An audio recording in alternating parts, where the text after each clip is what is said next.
Alex had big dreams, but his days were messy and slow. He spent hours on his phone, watching life pass by, while time moved faster than he did. Deep inside, he felt stuck, like nothing was changing. One day, he looked at himself in the mirror and saw the truth. If nothing changed, his life would stay the same. So he made a simple decision. He wrote 30 days change and set an early alarm. The next morning was hard. His eyes felt heavy and his bed felt comfortable, but he stood up anyway. He started small, one new English word, just one. Then a few push-ups, even when his arms shook. It wasn't perfect, but it was a start. Some days felt good, but other days he failed. He ignored the alarm. He felt tired. He almost gave up.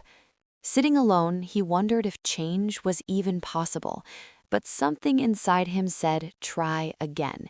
So he did. The next morning, he woke up with a little more strength. Day by day, he repeated the same small habits. One word, one workout, one step forward. Slowly, things began to change. His room became cleaner. His mind became clearer. He spoke with more confidence. His body felt stronger. What once felt hard became normal. And then, day 30 arrived. Alex looked at his notebook and smiled. He was not the same person anymore. He stood in a clean room with a calm mind and confident heart. As the sun rose, he realized something powerful. Big change never comes all at once. It comes from small actions repeated every single day.